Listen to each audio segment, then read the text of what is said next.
Good morning mga ka-brothers. Mahabang panahon na hindi tayo nakagawa ng video natin dito sa Brothers Rabitan. So ngayon, may pagkakataon tayo na makagawa. At ang ating topic naman for today ay yung sa tae ng rabbit. So yung tae ng rabbit, usually, ang pagkakaalam natin ay basura na lang to, patapon na. Pero sa ating mga kasama, sa ating mga rabitero, lalo na sa mga plantito at plantita, napakahalaga ng partisipasyon o ng nagagampanan ng ating rabbit poops as a natural fertilizer ng ating mga alagang halaman at ng ating mga alagang gulay. So sa episode natin na to, o sa topic natin ito, ipakikita namin sa inyo yung proseso. Yung proseso kung paano natin gagawin o tutuyuin. Patutuyuin kasi kaya kailangan kasi po natin patuyuin yung rabbit manure o yung rabbit poops na sinasabi natin. So bilang mga rabbitero, ito ay another extra income para sa atin dahil hindi lamang yung ating mga binebenta na rabbit ang ating pwedeng pagkakitaan. Gayun din, yung may mga nagpo-proseso kasi, may mga kasama tayo, may mga mentor tayo, na ipinoproseso nila yung rabbit feet, yung paa, yung buntot, at yung tainga ng ating mga kuneho. Sa kanilang pagkakatay ay nagagawa po itong keychain, meron silang napagkakakitaan pa.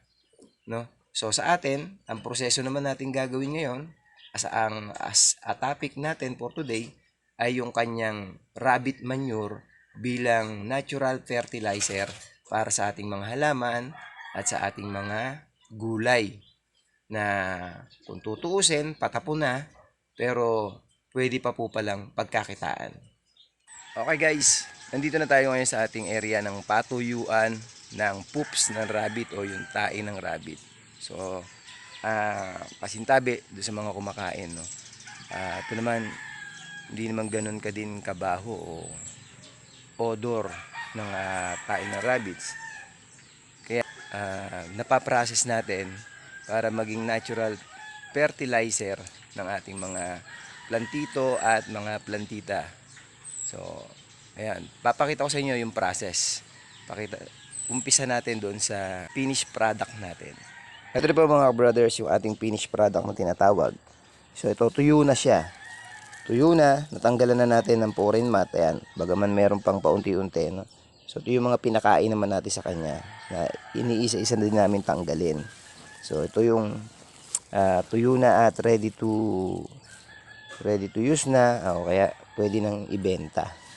So ayan, meron na tayong isa't kalahating sako na available dito sa Brothers Rabitan. Ang susunod naman natin proseso ay yung pagtatanggal. So finished product, sunod tayo paano naging finished product yan.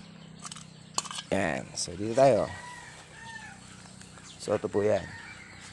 So meron tayo dito na mga na poops ng rabbits na nandito pa yung mga damo. So natuyo na siya ng konti, dry na natin sa araw. Yan, pero hindi pa namin natatanggalan ng damo. So yan pa yung next process. So yan. So ang gagawin lang namin diyan, tatanggalin namin yung mga pakain nating damo sa ating mga rabbit para luminis. So yan. So tinatanggal lang yan. Talagang kakamayin natin guys, kasi hindi naman yan mabaho. At saka tuyo na yan. Wala na siyang amoy. Yan, tatanggalin natin. So pag natanggal na natin yan, so magiging ganito naman ang proseso niya. Ayan naman. So ito na yung proseso na kung saan wala nang masyado, no? Wala nang masyadong damo. Ang ginagawa na lang natin diyan, binabaliktad naman natin siya. So inaano natin siya, ginagalaw natin siya para parang ibabaliktad natin. So kung iinit na, yung iba namang side ang kanyang tutuyuin. Ayan. So ayan, matutuyo na. hinahalo natin siya para baliktarin. Yan. Binabaliktad natin yung tae na yan para matuyo. Matuyong maigi. Kasi pag hindi siya tuyong-tuyo, inilagay natin sa sako na nagkakaroon siya ng nagkakaroon siya ng napupulbos siya.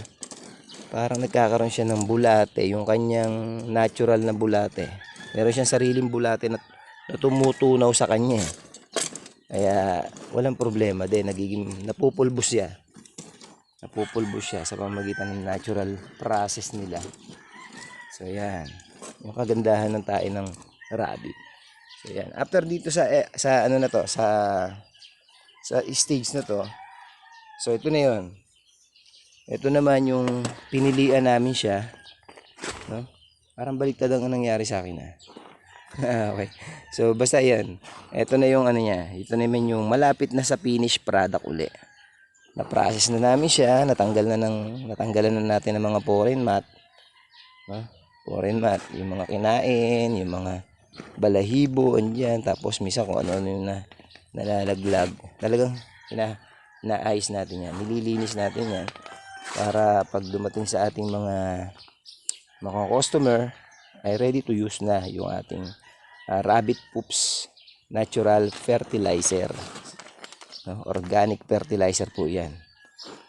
Wala tayong ginamit na kung anong ipinakain o anong chemical na inilagay dito sa ating poops rabbit. Yan. So yung papaano naman, kasi naging parang baligtad. Dapat dito muna tayo, tapos doon, tapos doon. Kasi ang susunod natin, ito na yung fresh. So maaari yan, nilalangaw. No? So yan ang fresh. Ito yung medyo may amoy pa. So pasintabi po doon sa mga kumakain na nanonood sa ating vlog. So ganito talaga yung proseso. Gamit tayo ng tong. No? Ito yung tong natin. Siya yung para maipangkalat natin. So ikakalat natin siya para yung proseso ay mai-distribute natin siya dito sa yero na ating patuyuan, tapos matanggal natin yung mga dikit-dikit para mas mabilis siyang, dito pa lang pwede na nating tanggalin yung mga foreign mat, yung mga damo, yung mga balahibo, dahil hindi pa siya masyadong kapit na kapit kumpara kapag natuyo na, kapit na sila. Kaya kailangan natin yung tanggaling maigi. So dito pwede na yan, tatanggalin na natin siya. Yan. Dito lang naman kasi after naman ito, halimbawa natuyo din naman itong mga damo na to, ginagawa naman namin, pwede na nating ibaon as pag yan naman ay natunaw, fertilizer pa rin. O minsan naman kapag naman maganda ang panahon, sinusunog na lang din namin yung iba para yung abon niya nagiging fertilizer pa rin paunti-unti.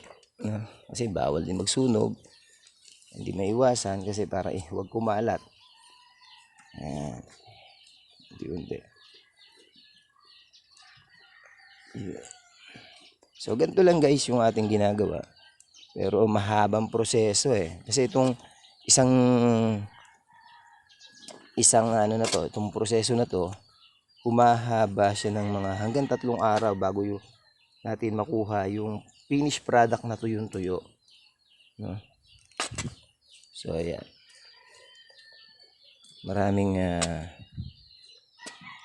mamaya, dahil ang ginamit nga nating patuyuan ay yero, sa pag-init ng araw ay pati itong ilalim, yung ibabaw at saka ilalim ay umiinit, kaya natutuyo pati ilalim. So mas mabilis. Dati kasi ang ginagamit ko bistayan, yung bistayan ng buhangin.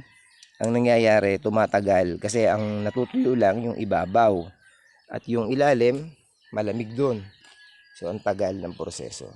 So to guys yung stage kung paano natin tinutuyo itong ating poops ng rabbit para maging natural fertilizer sa ating mga halaman, sa gulay at sa iba pa na kung saan natin ginagamit itong poops ng rabbit. Kaya kanina sabi ko nga, papaano natin gagawing pera itong poops ng rabbit na sana ay patapon na, no? Patapon na, at sa tingin natin walang pakinabang, pero hindi.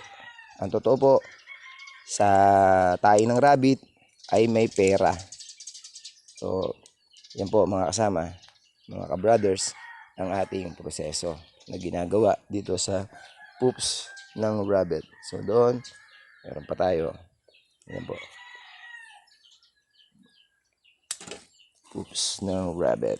Yan. Maganda. Maganda po talaga ito para sa ating mga halaman. Yan.